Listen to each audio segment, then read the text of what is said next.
বাংলাদেশের মাংস পিঠা আরব দেশের ফাতায়ের আজকে কিভাবে আমি বানাই সেটাই শেয়ার করব। আসসালামু আলাইকুম, ভিডিওমান ব্লগার চ্যানেলে সবাইকে স্বাগতম। কেমন আছেন সবাই? আলহামদুলিল্লাহ আমি ভালো আছি।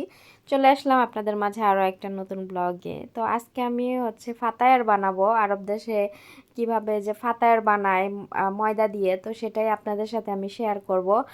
আর সকালে একটা মিস্টেক হয়ে গেছে। গতকালকে আমার ম্যাডামের মেয়ে ছোটটা, আমরা বেড়াতে গেছিলাম বাহিরে, তো ওইখানে গাড়িতে বসে আমার ম্যাডামে বলতেছে যে রাতের খাবার অর্ডার করবে রেস্টুরেন্টে, তো কি কি খাবে ওরা। তো আমার ম্যাডাম বলতেছে তার মেয়েকে, তো ওরা বলতেছে এক একজন এক একটা চয়েস করছে।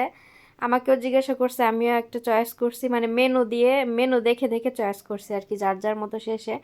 তো আমার ম্যাডামের ছোট মেয়ে বলতেছে যে আমি পিৎজা খাবো। তো ম্যাডাম বলতেছে তাহলে পিৎজা অর্ডার দিতে। পরে ও বলতেছে যে না, আমি পিৎজা বাসারটা খাবো, মানে আমার হাতের পিৎজা খাবে ও। আমার হাতের পিৎজা অনেক বেশি পছন্দ করে রেস্টুরেন্টের থেকে। পরে আমার ম্যাডামে পরে ভুলে গেছিল আমাকে বলতে। তো আমার আবার ওই কথাটা মনে আছে। সকালবেলা আমি ঘুম থেকে উঠে আমার মনে হয়েছে যে ও না আমার হাতে পিৎজা খেতে চাইছে। পরে আমি আমার ম্যাডামের মেয়েদেরকে বললাম, ওরা আবার ম্যাডামকে গিয়ে বলছে।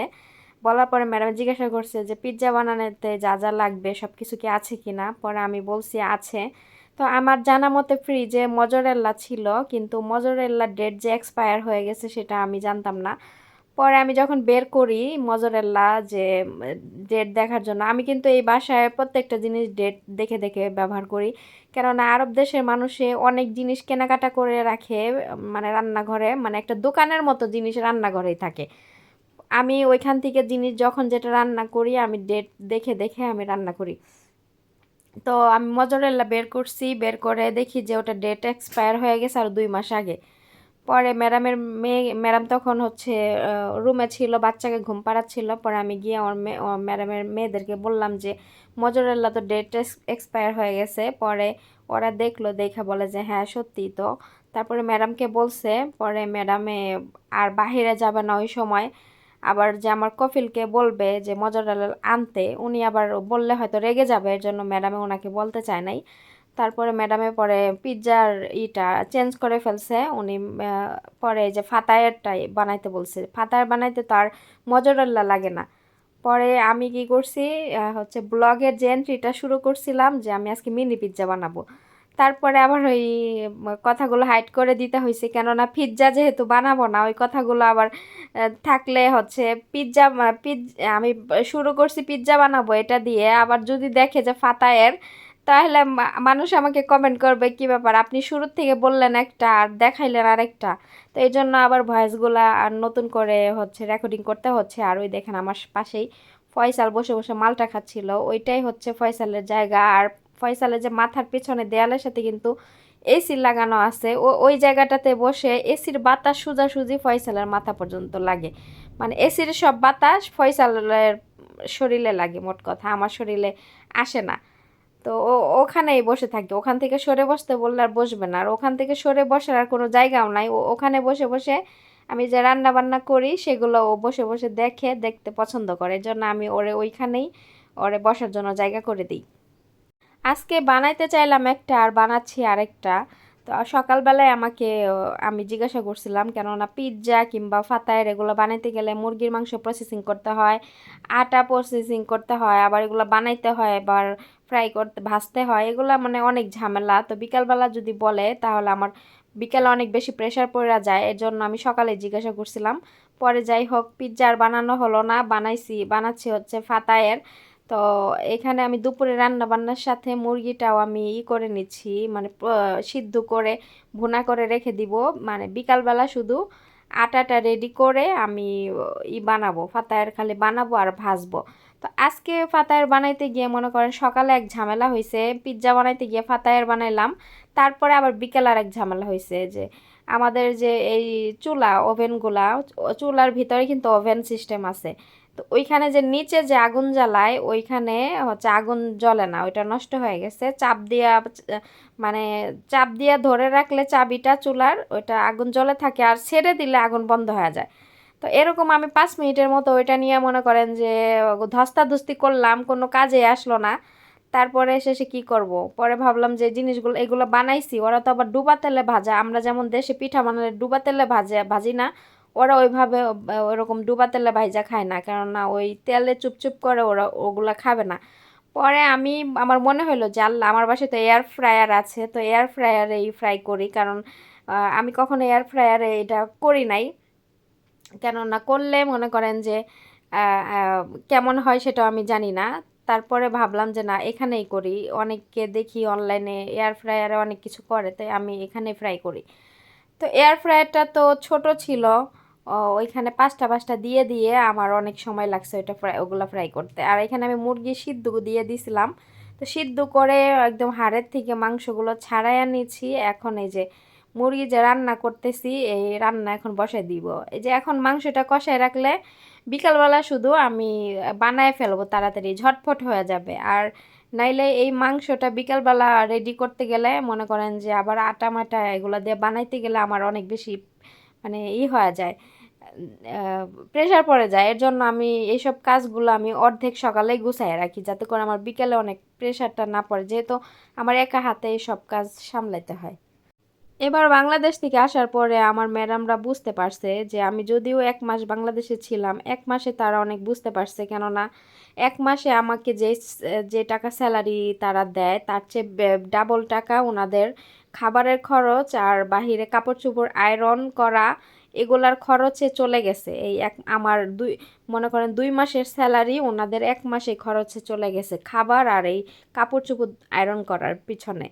তো এই দিক থেকে আমার ম্যাডামরা বুঝতে পারছে যে আমি আসলে এই বাসায় কতটা কাজ করি একা হাতে, প্রত্যেকটা কাজ আমি কিভাবে একা করি। হ্যাঁ, তো এটা বুঝতে পেরে এখন আমি দেশ থেকে আসার পরে আমি দেখলাম যে আমার ম্যাডামের মেয়েরা আগের থেকে অনেকটা গোছানো হয়েছে। নিজে মানে একটা জিনিস আগে যখন চিপস চকলেট হাবিজাবি খাওয়া দাওয়া করতো, করে কি করতো, যেখানে বসে খাইতো সেখানেই ফালায় রাখতো। মনে করেন যে আমাদের এই বাসার ভিতরে ঢুকলে ময়লার যে ঝুড়ি থাকে, প্রতিটা ঘরে কিন্তু একটা করে ময়লার ঝুড়ি থাকে, ওই ঝুড়ি খালি থাকবে, কিন্তু সব ময়লা দেখবেন যে কার্পেটের উপরে আর সোফার নিচ দিয়ে এরকম মানে করতো ওরা, বড় বড় মেয়েরাও এরকম করতো। তো এইবার আমি দেশ থেকে আসার পরে দেখি যে না, ওরা অনেকটা গোছানো হয়ে গেছে, মানে বুঝতে পারছে আমি 1 মাস না থাকাতে যে আমি আসলে কতটা কাজ করি। তো এখন যার যার মতো ময়লার ঝুড়িতে ফালায়, আগের মতো ঘর দর নোংরা করে না। তারপরে অনেক জিনিস হেল্পও করে, যেমন ধরেন এই যে বাজার টাজার আনলে হাতে হাতে ভিতর পর্যন্ত এনে দেয়। এটা কিন্তু করে, আমি যেটা সত্য সেটা বলবো, মিথ্যা কেন বলতে যাব, যেটা করে এখন সেটা আমি সত্যটাই বলতেছি। তারপরে ওই দিন গাড়িতে বসে আমরা ওই যে খাবারের অর্ডার দিতে গেছিলো, আমার ম্যাডাম আমাকে সাথে করে নিয়ে গেছে, যে যার যার পছন্দ মতো মেনু দেখে খাবার অর্ডার করবে। তো আমার ম্যাডামের মেয়েরা ওদের পছন্দ মতো খাবার অর্ডার করলো, আর আমাকেও মেনু দিল যে দেখে চয়েস করতে মেনু। পরে আমি মেনু দেখে খাবার চয়েস করলাম, পরে আমার আর ফয়সালের খাবার একরকমই অর্ডার দিল, আর ম্যাডামরা এক একজন এক এক রকম দিল। তো গাড়িতে বসে বসে আমার ম্যাডামের ছোট মেয়ে বলতেছে যে বাসায় পৌঁছাইয়া মানে কিছু জিনিস কেনাকাটা করছে, মানে এক একজনে এক একটা করে ব্যাগ হাতে নিব, নিয়ে বাসার ভিতরে যাব, মানে ছোটটা আর কি এগুলা বলতেছে। পরে আমি আবার ওর মুখের দিকে তাকায় হাইসা দিছি যে আগে এই জিনিসগুলা কিন্তু করতো না, আগে ওরা গাড়ি থেকে নেমে চলে যাইতো, তারপরে আমি কি করতাম, ওই জিনিসগুলা আমি নামাইতাম সব আমি একা। এখন কোথাও গেলে ওরা কি করে, হাতে হাতে সাহায্য করে জিনিস কিছু কেনাকাটা করলে। যাক আলহামদুলিল্লাহ, ওরা বুঝতে পারছে 1 মাসে যে আসলে একটা মানুষের যে কতটা প্রেশার হয় এই বাসায়। প্রত্যেকটা কাজ আমি একা করি, একা সব কিছু একা, রান্না বান্না কোন দিন কোনটা রান্না করব, আমার ম্যাডামে বাজার করলে কোন বাজার কোথায় রাখবো কি করব। সংসার হতে পারে ম্যাডামের, কিন্তু সংসার করতেছি আমি ঠিক আছে, আমার ম্যাডামের সংসার করতেছি আমি। রান্নাঘরে আমার ম্যাডাম কোথায় কি আছে নিজেও বলতে পারবে না, যদি কোনো জিনিস কখনো প্রয়োজন পড়ে উনি খুঁজলেও পাবে না, ওই আমাকে এসে জিজ্ঞাসা করবে, আমি গিয়ে বের করে দিব। তাহলে বিষয়টা কিন্তু এরকমই যে সংসার কিন্তু আমার ম্যাডামের, কিন্তু সংসার করতেছি আমি, এরকম তাই না। তারপরে ওনার মেয়েদের স্কুল খুললে আগামীকাল স্কুল ড্রেস রেডি আছে কি না, তারপরে আগামীকাল স্কুল ড্রেস পরে যাবে, কোনটা রেডি আছে নাকি আয়রন করতে হবে, এই জিনিসগুলো আমি খেয়াল রাখি। এগুলো আমার ম্যাডাম জীবনেও খেয়াল রাখে না। তারপরে ওদের স্কুলের জুতা পরিষ্কার আছে কি না, তারপরে ব্যাগে স্কুল ব্যাগ ময়লা হয়েছে কি না, এই জিনিসগুলো আমি খেয়াল করি। স্কুলে যে ওরা যাবে, ওরা স্কুলের ব্যাগে পানির বোতল নিছে কিনা, লাঞ্চ বক্স নিছে কিনা, এইগুলো সব মনে করেন যে আমি খেয়াল রাখি। ওদের প্রতিদিন জিজ্ঞেস করি যে স্কুলে যে টিফিনের যে খাবার এগুলো নিছে কিনা, না ভুলে বাসায় রেখে গেছে। মাঝে মাঝে জিজ্ঞেস করতে যদি ভুলে যাই, তাহলে কি করে ওরা কি করে, মাঝে মাঝে ওই যে মোবাইল নিয়ে বসে থাকে, তো ওই মানে খেয়াল থাকে না যে স্কুলের লাঞ্চ বক্স বাসায় ফেলে গেছে। পরে এরকম করে মাঝে মাঝে খাবার ফালাই থুয়ে যায়, আবার টাকাও দেয় ম্যাডাম, টাকাও ফালাই থুয়ে যায় ড্রয়িং রুমে। পরে আমি যখন ঘর গুছাতে গিয়ে দেখি, তখন আমার খুব খারাপ লাগে যে কি ব্যাপার, ওরা সকালবেলা স্কুলে যায় 6:30টার সময়, আর বাসায় আসে সেই দুপুর 1:45টার সময়। তাইলে এই এই খাবার নিয়ে যায়, না গেলে টাকা ভুলে ফালায় রেখে গেছে, খাবারও রেখে গেছে। তারা ওরা এত সময় কি খাবে, আবার কোনো সময় দেখা যাচ্ছে পানিও নেয় নাই, এরকম করে।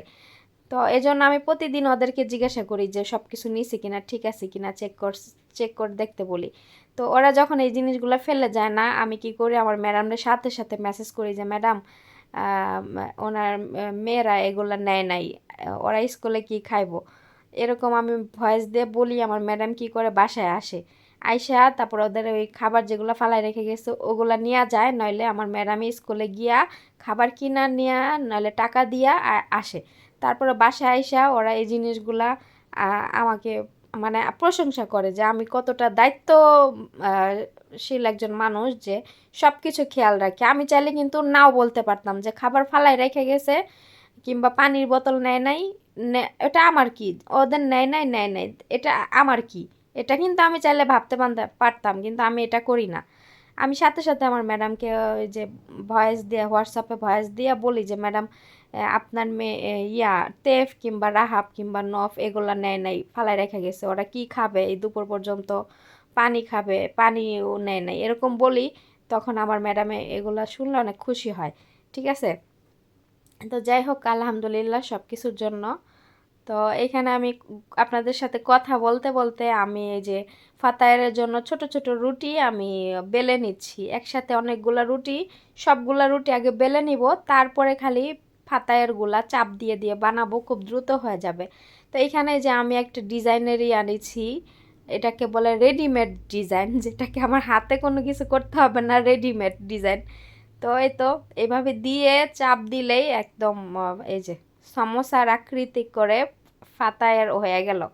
তারপরে এইভাবে একটা ওই যে পিৎজা কাটার যে চাকুগুলা ওইটা দিয়ে এইভাবে কাটলেই সুন্দর মতো হয়ে গেল। তো এইভাবে আমি প্রত্যেকটা ফাতায়ের বানাই নিব।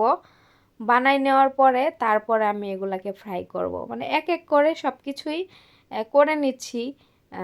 এতে করে তাড়াতাড়ি হবে। রুটিগুলো আগে বেলে নিলাম, তারপরে এই যে এভাবে মাংসগুলো ভিতরে ভরে ভরে এইভাবে চাপ দিচ্ছি, তাড়াতাড়ি হয়ে যাবে।